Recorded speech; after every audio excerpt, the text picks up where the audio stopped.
আমি বিশ্বাস করি জননেতা আব্দুল হাকিম নির্বাচিত হয়েছে, এখানে ইফিজেড করবে ইনশাআল্লাহ। সারা বাংলাদেশে একটা নীরব বিপ্লব হয়ে গেছে। সারা দেশের সর্বস্তরের মানুষরা, কৃষক, শ্রমিক, রিকশাওয়ালা থেকে শুরু করে সর্বপর্যায়ের মানুষরা আজকে ইনসাফের প্রতীক দাঁড়িপাল্লার প্রতিনিধিদেরকে নির্বাচিত করার জন্য তারা মুখিয়ে আছে। আমির এই ঠাকুরগাঁওয়ে সকল মানুষের অধিকার নিশ্চিত করা হবে ইনশাআল্লাহ।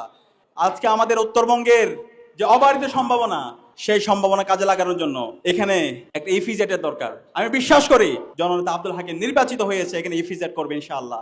মাওলানা আব্দুল হাকিম আমাদের অনেক ত্যাগী নেতা, তার মতো নেতা আমরা ঠাকুরগাঁও 2 আসনে চাচ্ছি।